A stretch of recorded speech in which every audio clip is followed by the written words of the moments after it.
Pemirsa pengangkutan lu ring kota Denpasar nanen ngandek sangkaning ngarepin sasih kaun. Dinas Lingkungan Hidup dan Kebersihan DLHK Kota Denpasar kaaptiang side nincapang pemargi antuk nampenin akehnya lu ring sawetara tempat penampungan sementara TPS.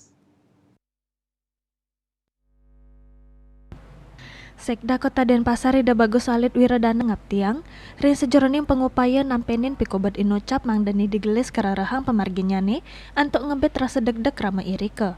Peketan dani taler ngaptiang, DLHK nincapang pemargi tur perkanti sareng desa Wiyadin Kelurahan Sane Medue TPS 3R, rin sejroning usaha ngolah luwu berbasis sumber miwah ngelaksanayang pemilahan.